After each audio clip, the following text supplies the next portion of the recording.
So recently I picked up Yakuza 0, and might I say I'm having a blast. The game, as stated by many, is basically this weird mix of crime drama and Japanese life simulator, and it's just really fun. If you haven't played a Yakuza game, I'd highly recommend it, because I've officially played one now, so yes, I can say this. I can endorse it.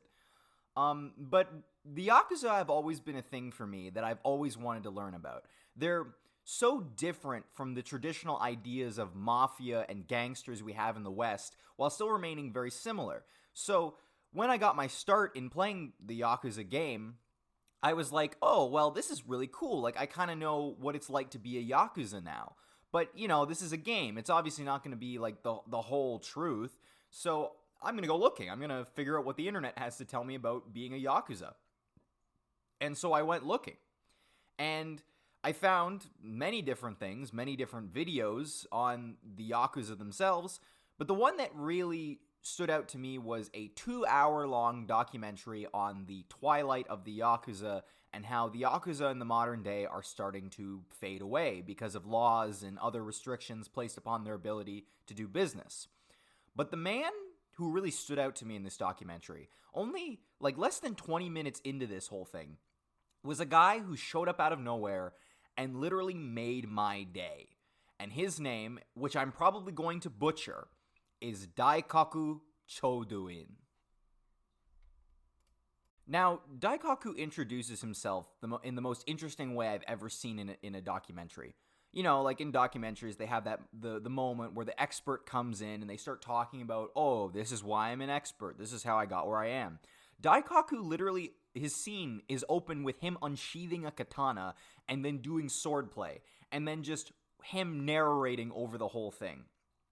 He basically introduces himself as a master of martial arts, which is already kind of cool, but then he goes on to call himself, he says, and I quote, "I am what you would call a Japanese wire puller. Whatever problem arises in this country, I will fix it." But the interesting thing about like what he says is, I think I heard him say fixer, as in like people who like fix problems, but often not legally. I don't think that's what he meant, or maybe it is. I don't know.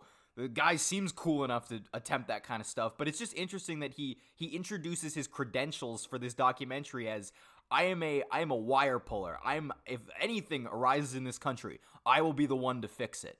And it just sounds so cool. But at the same time, I'm just like, really, old man? Really?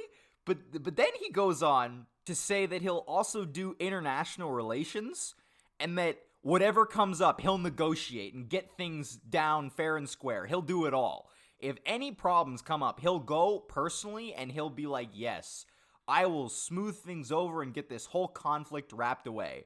Which is just about the most vague yet also oddly specific credentials you'd have to be in a documentary. But like, it only gets weirder from here.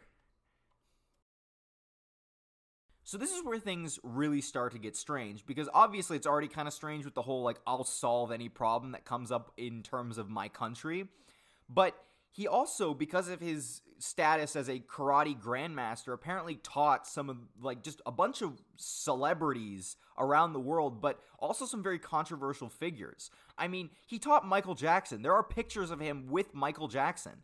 And he also taught, get this, according to him, Bin Laden and Yasser Arafat. I think that's how you pronounce his name. But if you're unaware who Arafat is, he was the head of the Palestine Liberation Organization. So obviously that makes him a very controversial figure, and I don't even need to get into how Bin Laden, how that is a whole thing. But apparently, because of all his association with groups like this, so-called revolutionary organizations, Daikaku was actually branded a terrorist by the Japanese government. And this is just in the documentary. This is him just going over his credentials as to why he needs to be here. And then he just, after all this, doesn't explain any of this, just says, oh yeah, also I was a legal advisor to the Yakuza. And then he goes on to talk about, like, oh yeah, the Yakuza today are dying because they've stepped away from the old code, and the USA has put stress on Japan to get rid of the yakuza, and I want to build a new organization based upon the foundation of the yakuza, on brotherhood and helping the community. And he never goes back to any of that like weird story, like crazy outlandish stuff. He just starts talking about the yakuza, and so I'm sitting here like, dude, like go back, talk about all that stuff, but he doesn't. So I was forced to go on the internet and attempt to find out more about this man, and I can tell you that there's not a lot of information that exists on this guy. Now, the first thing I really noticed that interested me even more about this guy and made him even more mysterious is the fact that this guy doesn't even have a Wikipedia page. There is no Daikaku Choudouin Wikipedia page that I could find on an English-speaking version of Wikipedia. And sadly, that automatically eliminates my ability to understand anything else because, it's in Japanese and I can't translate that at all. But I no Wikipedia page that I could find in English, so I had to just kind of go off what these sources said and hope that I was getting accurate information. And so I started delving into the few of these articles and information I could find about him to just try and find anything about this mysterious guy. So obviously, with a lack of information on this guy, I had to kind of just take what I would get, and the most reputable source I could kind of find was the Japanese Times, where they did an interview with him where they also explained like parts of his life story and stuff like that. I don't know how credible the Japanese Times is, but it's by far the most credible source I could get immediately. So let's go with this. So apparently, he is the founder and president of the World Karate Association, and he is a master of Gojo Ryu style karate. Apparently, he also made all of his money, because this guy just looks filthy rich. Like, anytime you see him, he's like got like these decked out rooms and like fancy clothes. Apparently, he made all that money in shipbuilding. And then after the shipbuilding, he reinvested that money into real estate and the stock market to really make it big. And then here's where things get really strange again.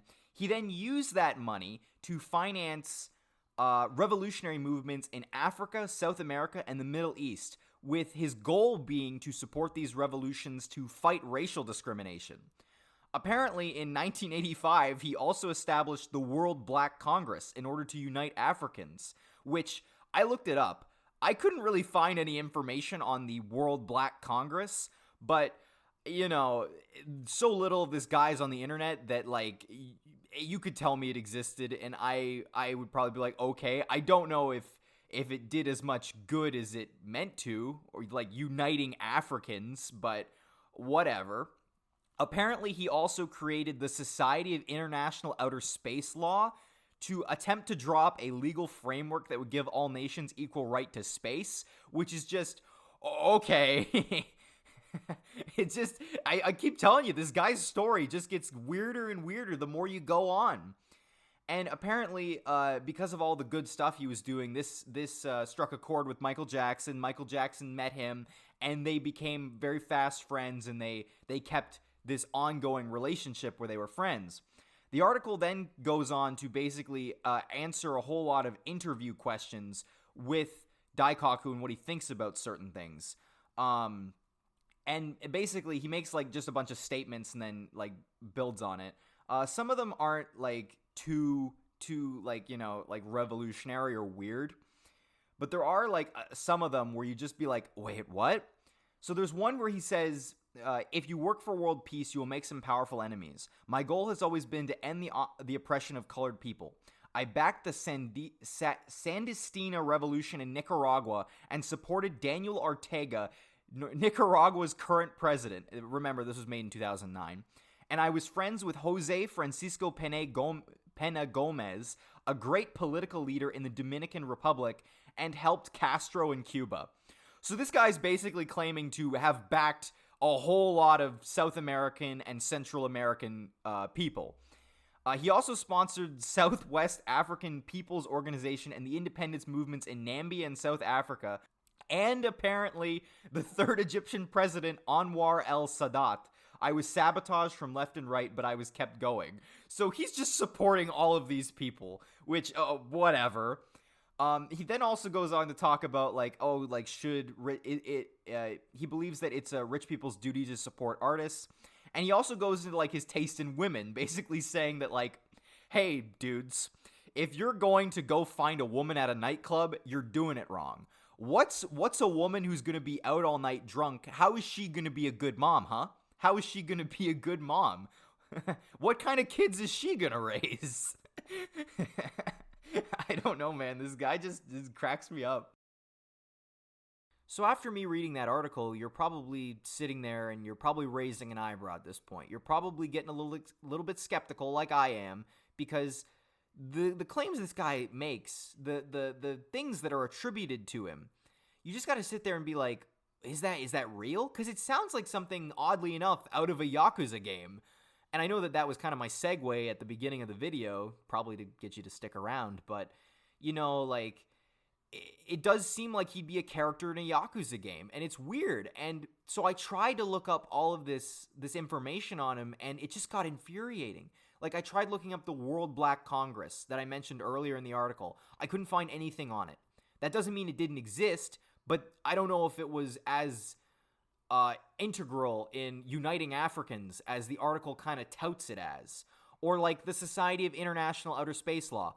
I could totally see an eccentric man with a lot of money doing something like that, but did it actually draw up a legal framework?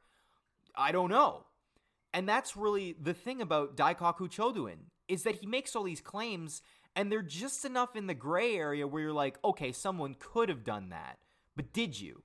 But nobody asks, did you? And there's no information to back up the did you part of that sentence. He just says this stuff, and you have to be like, well, someone who's rich and powerful might do that. I don't know if it was actually as successful as he'd like it to have been. Maybe. And that's the thing, is that I'm conflicted, because after this, I also ended up watching a video on Reddit, actually. It was from Reddit, where someone had posted a video from Vice, where Vice had spent a day with him. Vice Japan had spent a day with Daikaku Choudouin, and they basically focused the entire video on calling him essentially a master hustler, I believe is the phrase they used, where they pretty much out and out think and present him in the video as being this guy who talks a big game, but all of his claims can't be substantiated. And you know what? I can't really disagree with him. I mean, he says that his family used to own Panasonic, or at the very least the company that would become Panasonic. He said that he is the direct descendant of one emperor, and that his mother's family is the descendant of another emperor. And it's just like, I don't know, because he doesn't give you the proof either. He just says this stuff, and you're just like, oh, well, a rich and powerful Japanese man could potentially be the descendant of an emperor. And he also says, at the beginning of the Vice video, I've fathered 58 children, and you're like, okay, I don't really care. Why did that need to be a statement? And then I think later on in the video, I'll probably cut this out if I'm wrong, but I think he says he wants to have more children despite the fact that he's in his 70s, and it's like, I don't care, dude. Why do you feel like you need to bring this up? And that's really the thing about Daikaku Choudouin, is that he says so much stuff that some of it could be true, some of it might not be true. You don't know. There's not enough information on what this guy's done or who he is, at least from English-speaking sources, that I can't really find anything on him. And it's weird because I can sit here and be like, well, that sounds kind of fishy, but at the same time, when I go looking for the stuff, it just isn't there. And I'm flabbergasted. I'm flabbergasted. I cannot think of another word to describe how I feel right now about how little information exists about this man and how much of a gray area he exists in.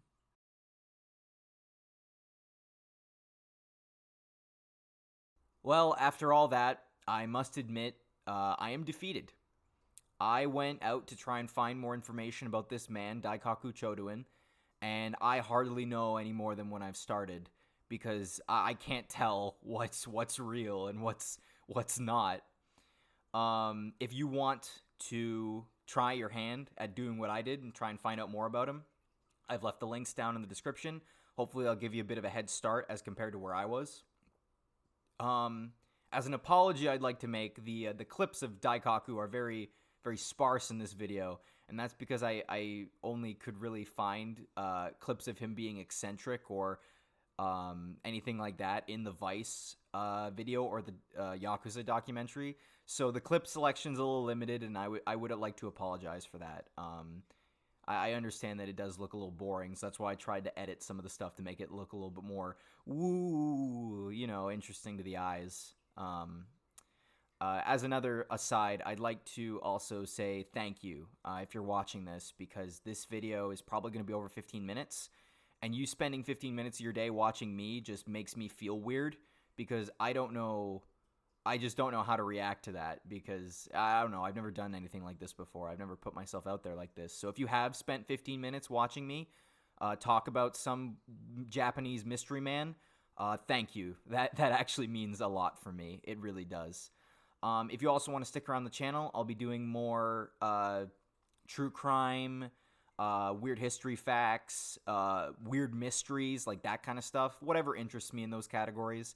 And I plan to post about 2-3 times a month, so hopefully you'll get some enjoyment out of that. Either way, I have been Yes Man. Goodbye.